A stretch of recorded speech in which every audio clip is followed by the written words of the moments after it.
Hello students, welcome to my YouTube channel. आज की इस वीडियो में हम पढ़ेंगे क्लास 10th की साइंस का chapter number 4 carbon and it's compounds. Compounds क्या होते हैं? कंपाउंड्स दो या दो से ज़्यादा एलिमेंट से मिलकर बने होते हैं और कार्बन के कंपाउंड का मतलब है कि उन एलिमेंट्स में से एक ना एक एलिमेंट क्या होगा? कार्बन का होगा। The amount of carbon present in the Earth's crust and in atmosphere is quite meager. जो कार्बन है वो हमारी अर्थ और एटमॉस्फेयर में बहुत कम अमाउंट में है। The earth crust has only 0.02% carbon in the form of minerals like carbonates, hydrogen carbonates, coal and petroleum. और जो हमारी अर्थ की क्रस्ट है उसमें कार्बन मिनरल्स के फॉर्म में है, और जैसे कि कार्बोनेट्स, हाइड्रोजन कार्बोनेट, कोल और पेट्रोलियम। और जो हमारा एटमॉस्फेयर है उसमें कार्बन कितनी है? 0.03% है कार्बन डाइऑक्साइड के फॉर्म में। In spite of this small amount of carbon available in nature, the importance of carbon seems to be immense. हालांकि कार्बन जो है बहुत कम अमाउंट में है हमारे नेचर में, लेकिन फिर भी उसकी इम्पोर्टेंस क्या है? बहुत ज़्यादा है। इस चैप्टर में हम कार्बन के बारे में पढ़ेंगे, कार्बन की प्रॉपर्टीज के बारे में पढ़ेंगे और उसके कंपाउंड्स के बारे में पढ़ेंगे। आगे है bonding in carbon, the covalent bond. Carbon में बॉन्डिंग कैसे होती है? उससे पहले हमने ये जान लेते हैं कि उसकी थोड़ी प्रॉपर्टीज जान लेते हैं कार्बन के कंपाउंड्स की। हमने इससे पहले वाले चैप्टर में क्या पढ़ा था? आयनिक कंपाउंड्स की प्रॉपर्टीज पढ़ी थी, और उसमें हमने क्या पढ़ा था कि उनके मेल्टिंग और बॉइलिंग पॉइंट दोनों ही क्या होते हैं? हाई होते हैं, और वो सॉलिड फॉर्म में इलेक्ट्रिसिटी कंडक्ट नहीं करते हैं। वो सिर्फ मॉल्टन स्टेट या फिर सॉल्यूशन के फॉर्म में जब होते हैं तभी इलेक्ट्रिसिटी को कंडक्ट करते हैं।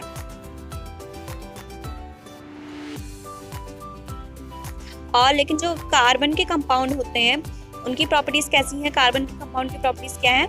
Most carbon compounds are poor conductor of electricity as we have seen in chapter 2।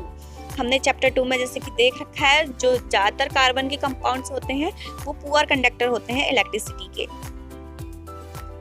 और यहाँ पर हमें एक टेबल भी दे रखी है, इसमें कार्बन के कंपाउंड दिए गए हैं और उनके मेल्टिंग और बॉइलिंग पॉइंट दिखा रखे हैं। यहाँ पे एसिटिक एसिड जो है उसका फॉर्मूला ये है CH3COOH, क्लोरोफॉर्म का CHCl3, एथेनॉल का CH3CH2OH, मीथेन का CH4।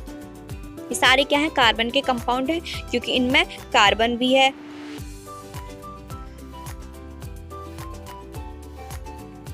We find that these compounds have low melting and boiling point as compared to ionic compounds.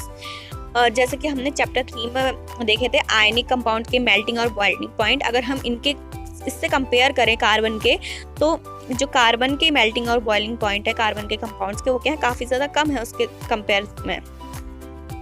तो इससे हम क्या कंक्लूड कर सकते हैं? इससे हम ये कंक्लूजन निकाल सकते हैं कि इनके बीच जो फोर्स ऑफ अट्रैक्शन होगा वो बहुत ज़्यादा स्ट्रॉन्ग नहीं होगा। Since these compounds are largely non-conductor of electricity, we can conclude that the bonding in these compounds do not give rise to any ions. और ये जो compounds हैं ये क्या है? Largely मतलब बहुत ज़्यादातर जो compounds हैं वो क्या है? Non-conductor of electricity, यानी इलेक्ट्रिसिटी को कंडक्ट नहीं करते। तो हम इससे ये भी कंक्लूड कर सकते हैं कि जो इनकी बॉन्डिंग होगी तो इसमें ये आयंस नहीं आएंगे। और इलेक्ट्रिसिटी का बात है, जब उसमें आयंस होते हैं तभी इलेक्ट्रिसिटी प्रोड्यूस होती है। तो इससे क्या होगा? हम ये कंक्लूड कर सकते हैं कि ये आयन नहीं बनाएंगे। Combining capacity of various elements and how it depends on the number of valencies of electron. हमने क्लास 9th में पढ़ी रखा था, कैपेसिटी पढ़ी थी, यानी कि उसकी वैलेंसी के बारे में पढ़ रखा था। और जो कार्बन का एटॉमिक नंबर होता है वो 6 होता है। थोड़ा बहुत हमने पढ़ा हुआ है क्लास 9th में। अभी हम ये जानेंगे कि इनमें बॉन्डिंग कैसे होती है। उतना जो लिखा हुआ है उस सारे से हमें यही समझाना चाह रहे हैं, जो ये डायग्राम कैसे बनते हैं ये वाले। हम सभी को पता है हाइड्रोजन के आउटर मोस्ट सेल में एक इलेक्ट्रॉन होता है, या फिर हम यही कह सकते हैं कि हाइड्रोजन में सिर्फ और सिर्फ एक ही इलेक्ट्रॉन होता है। और उसे अपना सेल पूरा करने के लिए 2 इलेक्ट्रॉन चाहिए होते हैं, क्योंकि जो के सेल होता है उसमें मैक्सिमम 2 इलेक्ट्रॉन होते हैं। तो जब दो हाइड्रोजन के ये हाइड्रोजन के एटम है दोनों, जब ये कंबाइन होंगे तो क्या बनेगा, H2 का मॉलिक्यूल बनेगा। और ये कैसे शेयर करते हैं, ये अपना एक एक इलेक्ट्रॉन दोनों शेयर कर लेते हैं, तो दोनों के पास 2 इलेक्ट्रॉन हो जाएंगे। ये वाले H के पास 2 हो जाएंगे, फिर इस वाले H के पास भी 2 हो जाएंगे, यानी कि अपना अपना इलेक्ट्रॉन एक दूसरे के साथ शेयर कर लेते हैं। इनके बीच में जो बॉन्ड बनता है उसको हम बोलते हैं सिंगल बॉन्ड, और उसे हम इस तरह से लिखते हैं। और आगे ऑक्सीजन है। ऑक्सीजन में किस तरह का बॉन्ड बनेगा, हम सभी को पता है ऑक्सीजन के आउटर मोस्ट सेल में 6 इलेक्ट्रॉन होते हैं और उसका एटॉमिक नंबर 8 होता है, तो हम इसे इस तरह से लिख सकते हैं 2,6, यानी 6 इलेक्ट्रॉन होंगे बाहर, तो हमने 6 इलेक्ट्रॉन बना दिए। जो क्रॉस बना रखे हैं क्या है, इलेक्ट्रॉन है, ये इलेक्ट्रॉन शो किया गया, इससे 6 बना दिए दोनों में, दोनों ऑक्सीजन के एटम में 6 बना दिए। तो फिर क्या करेगा, ये जो ऑक्सीजन है ये 2 इलेक्ट्रॉन लेगा, यानी 2 इलेक्ट्रॉनों की शेयरिंग करेंगे। तो इससे हर एक ऑक्सीजन के पास जो है 8 इलेक्ट्रॉन आ जाएंगे, ये वाले के पास भी 8 आ जाएंगे और ये वाले के पास भी 8 आ जाएंगे। तो ये कितने इलेक्ट्रॉनों की शेयरिंग कर रहे हैं, 2 इलेक्ट्रॉनों की शेयरिंग कर रहे हैं। तो इनके बीच में जो बॉन्ड बना होगा डबल बॉन्ड, और उसे हम इस तरह से दिखाते हैं O डबल बॉन्ड O।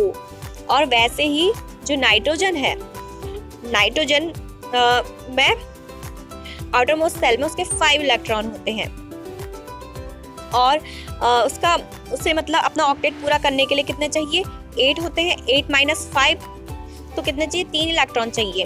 तो इसका मतलब इनको 3-3 इलेक्ट्रॉनों की शेयरिंग करनी होगी।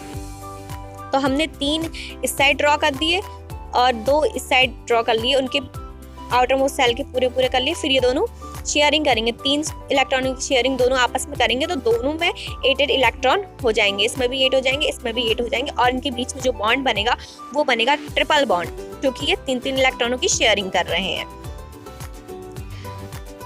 अब आगे आ रही है मीथेन की बात। मीथेन क्या है, methane, let us take a look at methane which is a compound of carbon. Methane जो है कार्बन का एक कंपाउंड है। Methane is widely used as a fuel and is a major component of biogas and compressed natural gas CNG। जो ये है methane, ये biogas का कंपोनेंट है और कंप्रेस्ड नेचुरल गैस का भी, और इसे हम फ्यूल की तरह भी यूज करते हैं। और ये कार्बन के कंपाउंड में से सबसे सिंपल कंपाउंड है। ये जितने भी कंपाउंड हैं उनमें से सबसे सिंपल है इसका फॉर्मूला, और ये है CH4 इसका फॉर्मूला होता है। तो इसका स्ट्रक्चर कैसे बनता है, इलेक्ट्रॉन डॉट स्ट्रक्चर। इसका इलेक्ट्रॉन डॉट स्ट्रक्चर कुछ इस तरह से बनता है। कार्बन है और उसके साथ में क्या है, 4 हाइड्रोजन है। तो कार्बन के आउटर मोस्ट सेल में 4 इलेक्ट्रॉन होते हैं। हमने 4 इलेक्ट्रॉनों को क्रॉस करके दिखा दिया। और हाइड्रोजन में 1-1 इलेक्ट्रॉन होता है, उसे हमने हाइड्रोजन के इलेक्ट्रॉनों को डॉट से दिखा रखा है यहाँ पर डायग्राम में। तो हाइड्रोजन क्या करेगा, कार्बन का 1-1 इलेक्ट्रॉन ले लेगा, तो इससे उसका हाइड्रोजन का ऑक्टेट पूरा, हाइड्रोजन के आउटर मोस्ट सेल में कितने होते हैं, 2 इलेक्ट्रॉन, तो उसका पूरा हो जाएगा। और जो कार्बन है, कार्बन को 8 चाहिए, 4 उसके पास हैं, तो वो चारों हाइड्रोजन से 1-1 ले लेगा इलेक्ट्रॉन, तो उसका भी ऑक्टेट पूरा हो जाएगा। तो इस तरह से इनका इलेक्ट्रॉन डॉट स्ट्रक्चर बनेगा। मीथेन का इलेक्ट्रॉन डॉट स्ट्रक्चर इस तरह से बनता है, और इसी तरह से बॉन्डिंग होती है, इसी तरह से इलेक्ट्रॉन ये लोग शेयर करते हैं। जो इनके बीच में बॉन्ड बन रहा है, कार्बन और हाइड्रोजन के बीच में जो बॉन्ड बन रहा है, इसको बोलते हैं कोवैलेंट बॉन्ड। आगे है ऑलट्रॉप्स ऑफ कार्बन। हमने चैप्टर नंबर 3 में भी पढ़ा था कार्बन के ऑलट्रॉप के बारे में। क्या थे ऑलट्रॉप कार्बन के, डायमंड और ग्रेफाइट। ग्रेफाइट कहाँ होता है, जो हमारी पेंसिल्स होती हैं, जो जिससे हम लिखते हैं, उनमें क्या होता है, ग्रेफाइट होता है। जो पेंसिल की नोक होती है वो ग्रेफाइट होता है।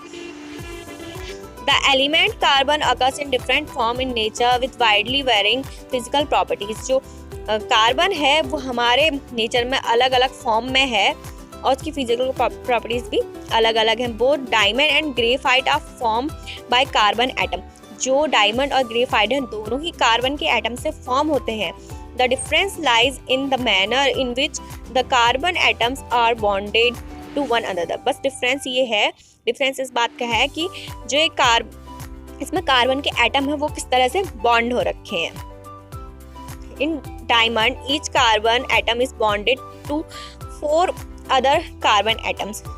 जो डायमंड का डायग्राम है, जो डायमंड है इसमें देखो, उसमें एक कार्बन जो है, एक कार्बन का एटम दूसरे कार्बन के 4 एटम के साथ कंबाइन हो रखा है और कैसा बना रहा है, forming a ring 3 dimensional structure, और एक रिंग की तरह 3 डायमेंशनल स्ट्रक्चर बना रहा है। और ग्रेफाइट में क्या है, each carbon is bonded to 3 other carbon atom, और जो ग्रेफाइट है उसमें एक कार्बन जो है 3 एटम से कंबाइन हुआ है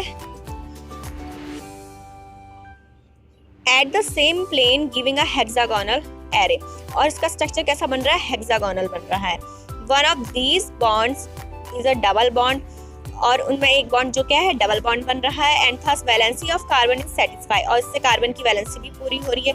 graphite structure is formed by the hexagonal arrays being placed in layers above the other. ये दोनों के स्ट्रक्चर हैं, ये डायमंड का स्ट्रक्चर है, ये ग्रेफाइट का स्ट्रक्चर है, ये बनाना आने चाहिए स्ट्रक्चर ये वाले।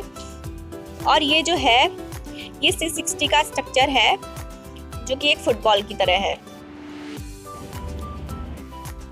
Versatile nature of carbon. In fact, we ourselves are made up of carbon compounds. हमारी बॉडी जो खुद भी है, हम खुद कार्बन के कंपाउंड से मिलकर बने हुए हैं। और जितने भी जो केमिस्ट हैं उनको अभी तक जितने भी केमिकल कार्बन के कंपाउंड्स के बारे में पता है और जितने भी फॉर्मूले उनको पता है वो लगभग मिलियंस में है। यानी कि जो कार्बन है उसके कंपाउंड्स मिलियंस के आसपास हैं। तो ऐसा क्या है कार्बन में कि उसके इतने सारे कंपाउंड्स हैं, जबकि जो और एलिमेंट्स हैं उनमें तो इतने कंपाउंड्स नहीं हैं, वो इतने ज़्यादा कंपाउंड्स नहीं बनाते हैं। तो उसकी 2 वजह हैं, 2 प्रॉपर्टी हैं कार्बन की। पहली तो ये कि उसकी कैटिनेशन की प्रॉपर्टी है उसमें। अब कैटिनेशन क्या होता है, carbon has the unique ability to form bond with other atoms of carbon giving rise to large molecules. This property is called catenation. यानी कार्बन के पास एक यूनिक एबिलिटी है कि वो दूसरे कार्बन के एटम के साथ में बॉन्ड बना ले और उससे बहुत सारे मॉलिक्यूल्स, लार्ज मॉलिक्यूल्स वो बना लेता है।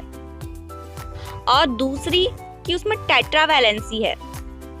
टेट्रावैलेंसी यानी कि जो कार्बन है उसकी वैलेंसी 4 होती है, तो उसकी वजह से क्या होता है, it is capable of bonding with 4 other atoms of carbon or atoms of some other monovalent element। यानी कि उसकी वैलेंसी 4 है तो 4 किसी और एटम्स के साथ में या तो वो कार्बन के हो या फिर किसी और एलिमेंट के हो, उनके साथ कंबाइन होके और कंपाउंड्स बना लेता है।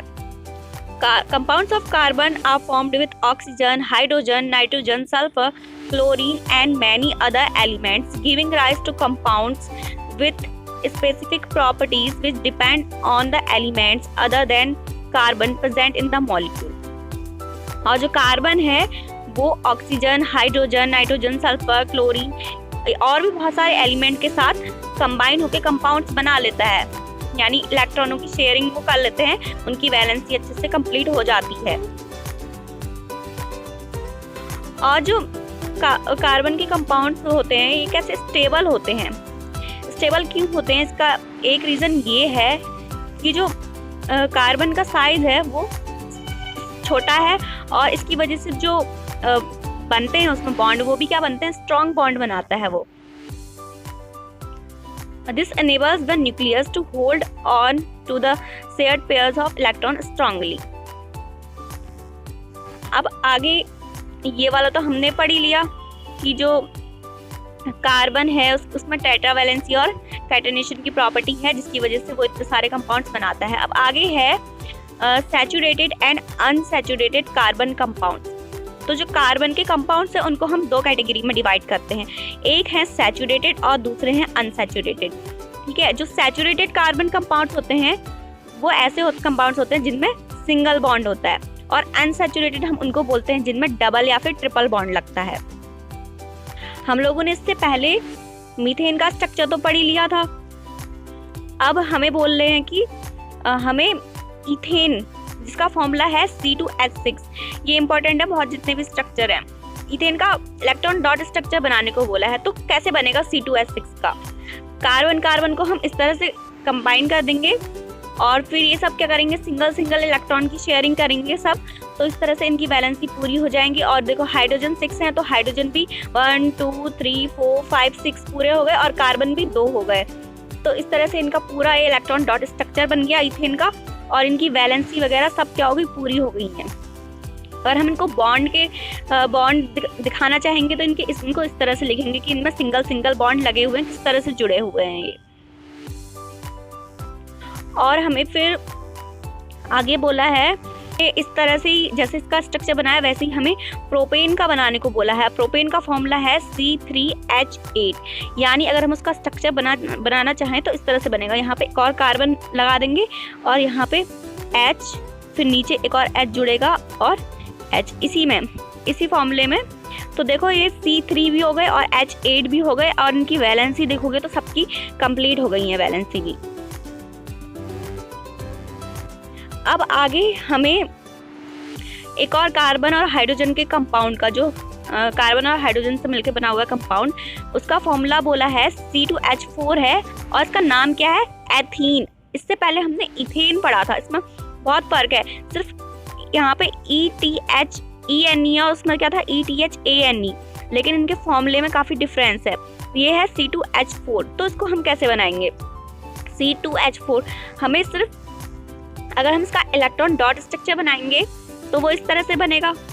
हमें C2 लेना है, यानी कार्बन 2 ही होने चाहिए और H4 होने चाहिए।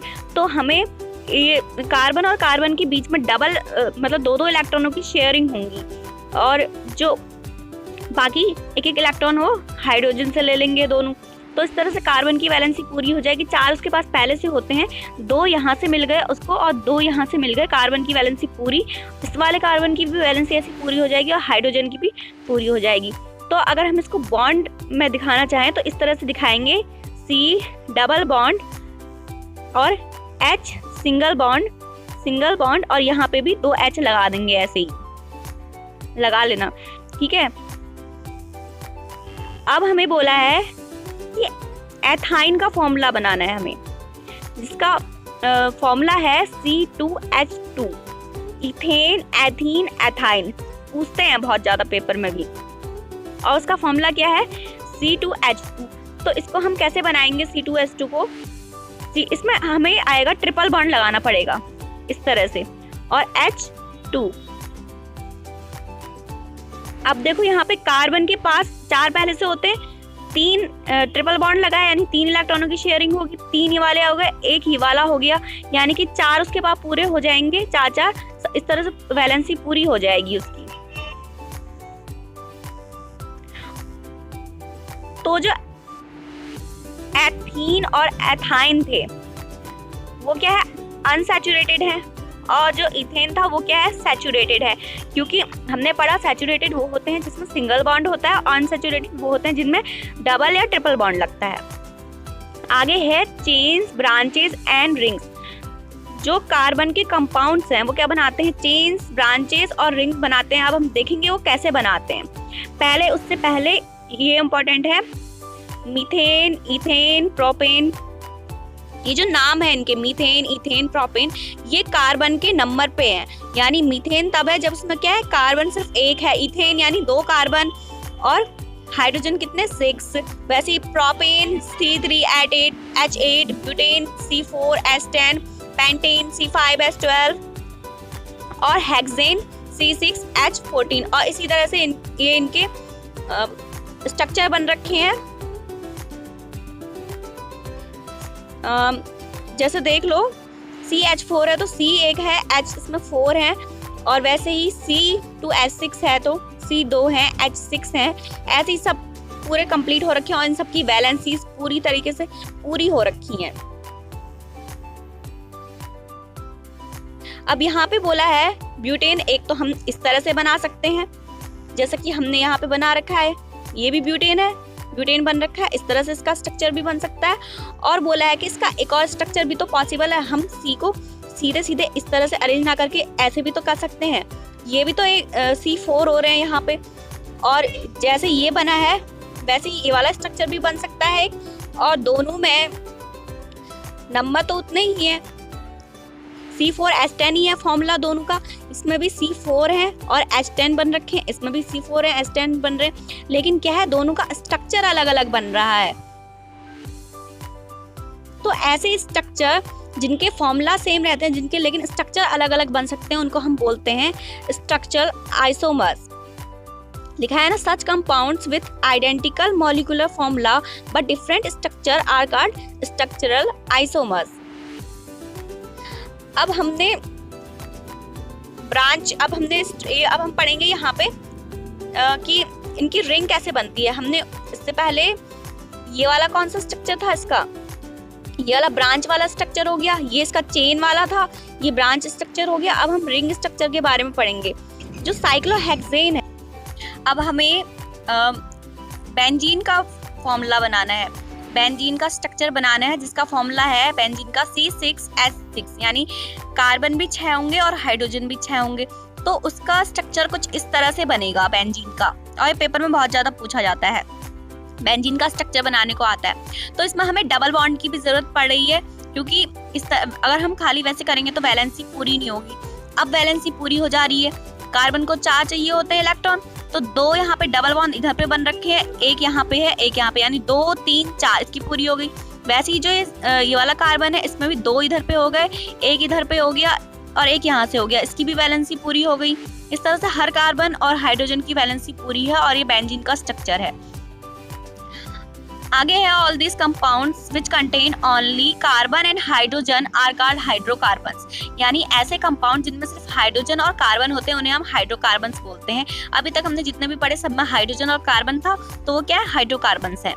Among this the saturated hydrocarbons are called alkanes, और इनमें जो सैचुरेटेड हाइड्रोकार्बन्स होते हैं उन्हें हम बोलते हैं एल्केन्स, यानी कि जिनमें सिंगल बॉन्ड होता है वो क्या होते हैं, एल्केन्स।